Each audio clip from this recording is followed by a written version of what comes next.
Voici ma run sur le jeu 1001 Spikes, réalisée en 18 minutes 38. Une run que je trouve assez propre, à part une grosse mort qui me fait perdre beaucoup de temps, et qui en fait m'empêche carrément d'avoir le sub 18. Donc 1001 Spikes, c'est un jeu de plateforme, dont peut-être l'aspect, l'originalité est de posséder deux sauts. Vous avez un saut court et un saut long. Et voilà, et sinon le but du jeu, vous avez plein de niveaux avec des pièges partout, et le but du jeu à chaque fois est d'aller récolter la clé dans un niveau qui nous permet d'ouvrir la porte de ce niveau et de sortir. Donc ici vous voyez, je prends la clé, et ensuite j'ai plus qu'à me diriger vers la sortie en évitant tous les pièges. Donc dans ce jeu vous mourrez instantanément, dès que vous touchez n'importe quel piège, dès que vous vous faites frapper par un monstre, par n'importe quoi. Et donc c'est un sorte de die and retry quand vous faites le jeu une première fois. Vous savez pas où sont placés les pièges vicieux, etc. Et vous vous faites forcément avoir et vous devez recommencer, vous apprenez au fur et à mesure. Évidemment dans le speedrun, on sait où sont tous les pièges, on sait comment passer, et donc on s'en sort très bien. Donc il y a 6 mondes dans le jeu, en tout cas dans la partie any% du jeu, et puis à cela on peut rajouter 4 autres mondes. Enfin, le jeu est assez riche malgré tout. Et voilà, mais dans cette partie dans ce speedrun à 10%, on verra que les 6 mondes principaux. Le monde 1 sert un peu de tutoriel, pas grand chose à en dire dessus, pas d'ailleurs beaucoup de temps à gagner dessus par rapport au record du monde. Bon, il me met quand même, il optimise un peu plus les petits sauts, des petits trucs ici et là, donc il me met quand même quelques secondes, mais voilà, il va pas me mettre des dizaines de secondes ou je sais pas quoi, c'est voilà, c'est juste quelque chose d'assez standard à faire avec un peu de pratique. Dès le monde 2, on va commencer à rentrer un peu plus dans les difficultés avec le premier niveau qui possède un petit saut avec un lancer de couteau qu'on peut rater, parce que oui, on peut aussi lancer des couteaux dans le jeu. Donc vous voyez ici, hop, saut, lancer de couteau. Il faut que le lancer de couteau soit assez précis pour déjà casser le bloc évidemment, mais aussi qu'on puisse immédiatement passer dans l'interstice du concret, dans le vide concret. Donc voilà, donc il faut un coup de couteau assez précis. En fait, chaque monde possède 6 niveaux, et finalement, à part pour le monde 1, les premiers niveaux de chacun des mondes sont assez difficiles en speedrun. Donc là, il y avait, le monde 2 est globalement quand même assez simple, mais il y a quand même ce petit trick qu'on peut rater quand on fait le speedrun. Une autre difficulté de ce jeu pour le speedrun, c'est que les débuts de niveau commencent très vite. Donc il faut avoir en tête ici par exemple, j'avais en tête très bien comment commencer le niveau avec un saut, un petit saut et un grand saut à effectuer assez vite. Et si vous avez pas ça en tête en fait, si vous n'êtes pas préparé à ça, le temps de réaction, vous aurez sans doute un temps de réaction trop lent pour voilà, faire le niveau correctement, et vous perdrez quelques secondes à le recommencer instantanément. Donc c'est quelque chose qu'il faut savoir dans ce speedrun.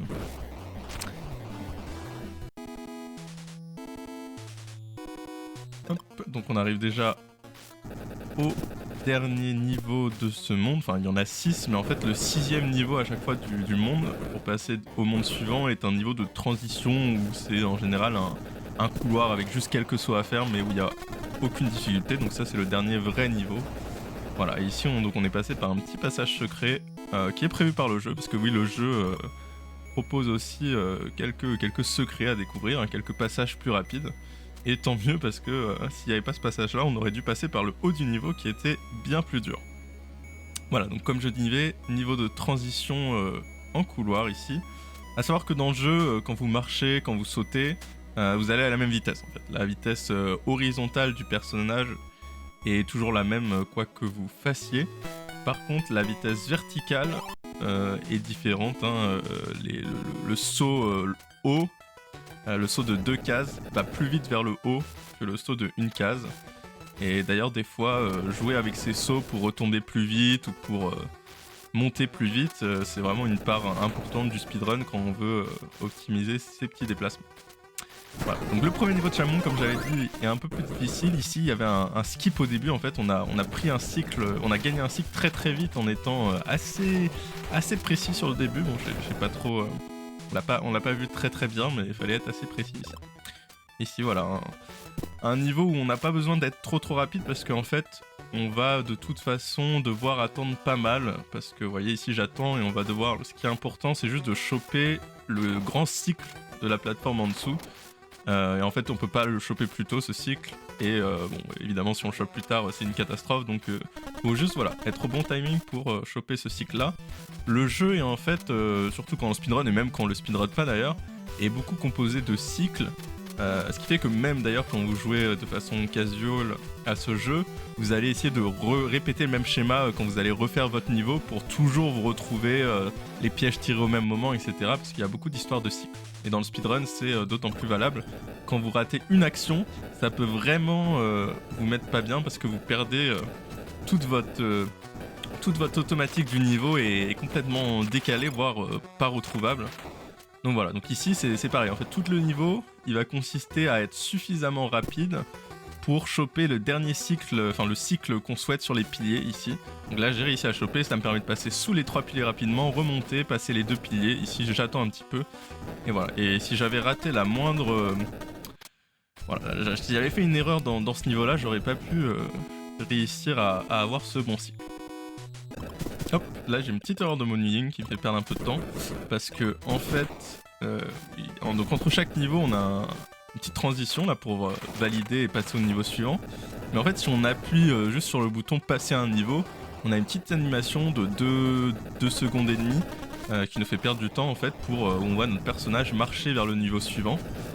Alors que donc la façon optimale pour pas perdre de temps, c'est de faire retour à la map, à la map et puis d'accéder au niveau. Donc en fait il y a 2 touches à appuyer très rapidement et même 3 touches puisqu'on va appuyer sur la direction directe où veut aller notre personnage dans le début du niveau. Et donc des fois il arrive que... Moi j'ai un peu du mal avec ça en fait. Des fois je me rate et donc j'appuie sur une touche avant l'autre ou je sais pas quoi, et ce qui me conduit à pas sélectionner le bon niveau ou bien des fois même taper l'animation de passage à un autre niveau parce que j'ai appuyé pas dans le bon ordre ou trop vite.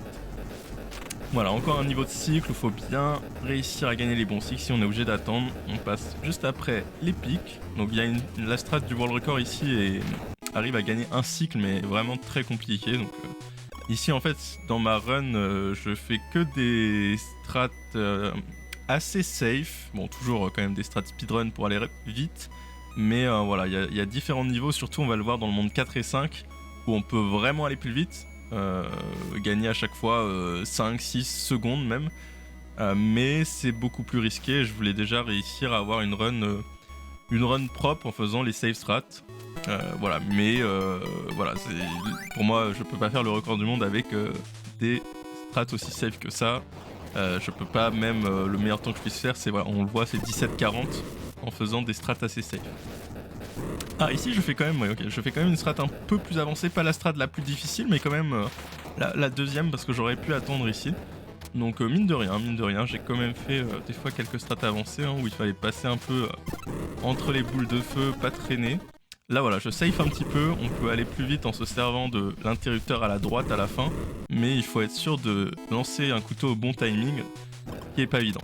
Ici voilà, je fais une safe strat, en fait il est possible de passer avant les flammes ici. Moi je passe après et ça fait gagner du temps, ça fait aussi gagner du temps par rapport à tout le reste du niveau parce qu'en fait on chope des meilleurs cycles derrière, mais donc autant c'est possible de passer avant les flammes, c'est pas vraiment une grande difficulté, autant ensuite dans le niveau il faut enchaîner plein de mouvements assez précis pour que ça vale vraiment le coup, et j'ai du mal à enchaîner, à être précis dans tout le niveau derrière. Donc voilà, donc je préfère jouer safe ici. De toute façon, le gain de temps est quand même important, mais oui, voilà. Et là, vous voyez, je vais jouer vraiment hyper safe parce que je sens que ma run se passe bien. Voilà, a priori, je pouvais sauter devant le scorpion et lui envoyer un couteau, mais voilà, si je suis un tout petit peu trop lent, c'est risqué.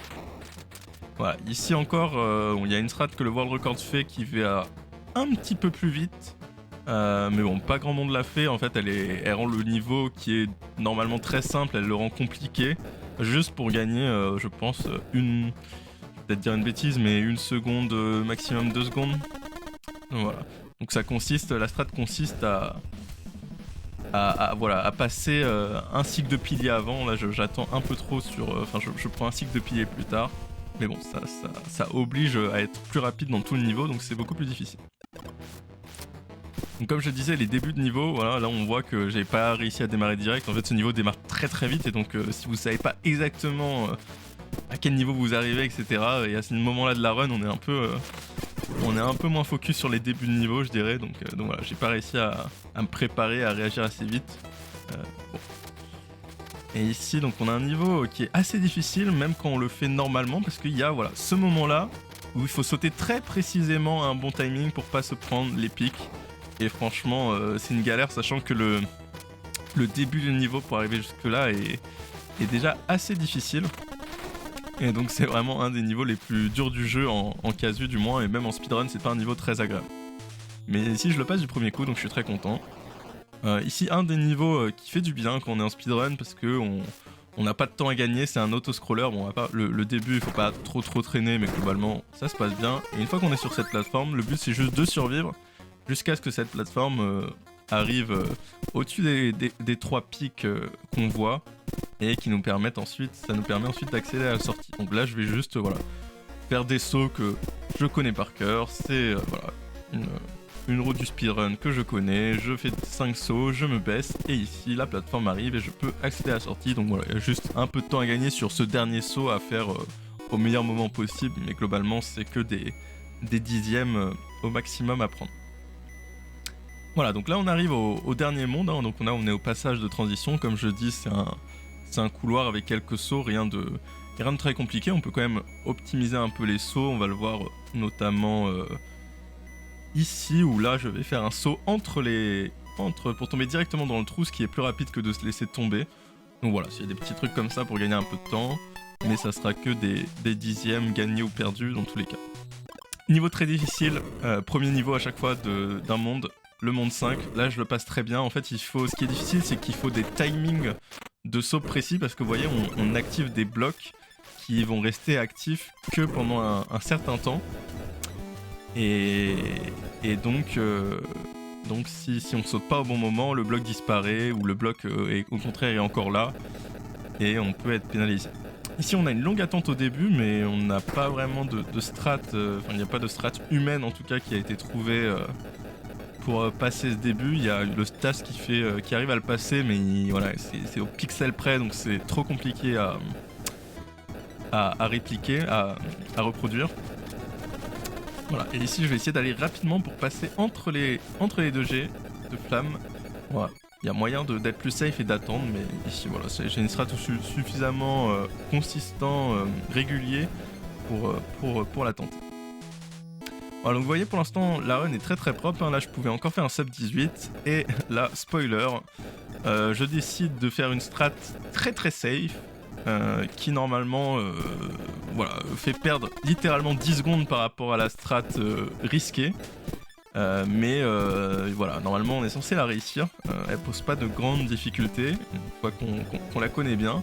Le problème c'est que à la toute fin du niveau je vais paniquer, et je vais perdre littéralement 34 secondes dans cette run qui se passait si bien. Vous voyez ici je panique, je sais plus quand sauter, et je meurs, et j'ai regardé, ça me fait perdre 34 secondes, ce qui m'enlève mon sub 18 en fait, parce que derrière je vais avoir aussi une très mauvaise RNG. Donc si j'avais une bonne RNG et que j'avais pas fait ce choc là, j'aurais pu avoir un sub 18. Mais bon, je suis quand même assez content, c'est le seul, en faisant des strats assez safe, c'est la seule grosse erreur de ma run. Il y avait le menuing aussi qui m'a fait perdre quelques secondes, qu'on a vu, mais bon, ça c'est beaucoup moins grave que cette erreur là qui me fait perdre 34 secondes. Voilà, ici je reproduis la safe strat. Honnêtement, bon, si on veut faire un très bon temps, il faut faire une strat différente. Mais voilà, moi c'était l'une des premières fois où j'avais une run aussi propre, et donc j'ai voulu assurer le coup, mais voilà, bon, j'ai été puni, pas vraiment, mais j'ai quand même perdu du temps malgré avoir voulu assurer le coup, ce qui est un peu dommage. Ici il y a une... Ah voilà, ici je meurs aussi bêtement, encore des petites secondes perdues, je pense que je me suis pas remis encore de ma mort. Voilà, ici je vais quand même très rapidement, ok, je fais une strat un peu plus... Ah, dommage. Je fais une strat plus agressive, le problème c'est qu'il aurait fallu que je saute dans le trou directement pour que ça serve à quelque chose. Finalement j'ai pas réussi, donc je fais une backup qui fait perdre, je crois, 3 à 4 secondes. Donc voilà, encore une petite perte de temps qui aurait pu être évitée. Mais bon, ça c'est des pertes de temps, c'est difficile de pas en avoir, honnêtement, quand vous faites des runs comme ça, d'avoir des pertes de temps de quelques secondes. Bon, ce qu'il faut réussir à éviter, c'est voilà, des grosses pertes de temps, hein, qui sont très punitives en fin de niveau, même en milieu de niveau, hein. Si vous faites déjà une run très propre sans ça, et ben vous faites un très bon temps, hein. j'aurais pas fait ça, j'aurais fait autour de 18 minutes, ce qui aurait été vraiment un très bon temps. Voilà, niveau étonnamment, pour un niveau 5, étonnamment simple, il n'y a que du temps à gagner avec des optimisations de saut. Je suis globalement très mauvais là-dessus, donc je vais perdre un peu de temps. Bon, c'est pas non plus horrible, mais on peut faire un 14 secondes là-dessus, on peut gagner 2 secondes par rapport à ce que je fais, si on est un peu meilleur sur toutes les optimisations de saut. Le niveau couloir de transition avant le dernier monde. Le dernier monde est un peu spécial, c'est en fait juste un boss, il y a quelques niveaux de transition un peu couloir à passer, mais il n'a pas du tout autant de niveaux concrets comme les mondes d'avant. Voilà, dernier monde, ici la seule difficulté c'est le boss, donc là on a un niveau couloir littéralement tout droit, aucun saut à faire donc on peut pas perdre de temps. Voilà, ensuite on va devoir placer des clés dans un endroit pour ouvrir la porte du boss, et puis face au boss vous verrez que on a en fait 2 stratégies de speedrun, une qui a été trouvée assez récemment, qui fait gagner pas mal de temps je pense, 10 secondes à peu près, mais qui est extrêmement dur niveau timing. Donc encore une fois, moi je voulais pas prendre ce risque là, d'ailleurs je sais même pas la faire, enfin j'ai dû réussir à la faire une fois sur 100-200 tentatives, donc évidemment je vais pas la tenter en run. Donc je connais le principe, mais voilà, moi je vais faire la safe strat qui est, une fois qu'on la connaît, beaucoup plus simple à faire, et voilà, donc qui consiste simplement à faire le boss globalement normalement. C'est-à-dire à chaque fois, il y a des blocs qui tombent, on saute sur un bloc, on saute sur le boss pour pouvoir lui mettre un coup. Et puis il y a juste au dernier saut, on va quand même gagner un cycle en ressautant assez vite sur le boss dans un même temps. Donc là je saute une fois, je ressaute direct sur le bloc, je ressaute 2 fois sur le boss. Et voilà, et j'y arrive. Voilà, rien de... c'est pas si évident que ça a l'air simple, mais en fait il y a quand même des petits timings à avoir, parce que le boss, il y a un moment il a des pics dessus, donc faut bien attendre que ça s'enlève, il faut pas trop tarder, sinon les pics reviennent. Donc il y a quand même un timing relativement serré, mais bon, c'est beaucoup moins difficile à avoir que la strat optimale. Voilà, et ici on est sur l'une des seules RNG du jeu. Il y en a eu un autre moment que j'ai pas commenté qui était pas très impactante, on va dire. Ici, elle peut être assez impactante, donc là ce que je fais ça sert à rien, hein. C'est bon, on peut obtenir un score, mais le score finalement n'a pas d'effet sur la suite. Et ce qui va être important, c'est l'ouverture de la porte à droite. Et en fait, vous pouvez littéralement perdre 8 secondes par rapport à si ça s'ouvre immédiatement, hein. Cette porte ne s'ouvre pas toujours au même timing. Et moi, hélas, dans ma run, elle va s'ouvrir au pire des timings, je crois. Voilà, donc là, elle peut s'ouvrir déjà, normalement. Elle s'ouvre pas. Elle peut s'ouvrir ici, normalement. Elle peut s'ouvrir un moment là. Et moi, elle s'ouvre toujours pas. Et donc, elle s'ouvre vraiment au pire moment. Voilà. À chaque timing, vous perdez 2 secondes. Il y a 4 possibilités. Et voilà, donc j'ai le pire timing. Je suis un peu triste parce que j'étais sur la meilleure run, ma meilleure run. Donc, j'aurais voulu avoir le meilleur timing. Mais bon, ce sont des choses qui arrivent. Et là, on a un dernier couloir. Et puis, une fois qu'on a fini, la run est terminée. Et on débloque l'accès à d'autres niveaux qui sont dans le Any% plus Antarctica, que j'ai fait aussi. Et puis, si ça vous intéresse, je vous invite à aller voir ma vidéo dessus. Et voilà, une jolie run en 18 minutes 38. J'espère que ça vous a plu.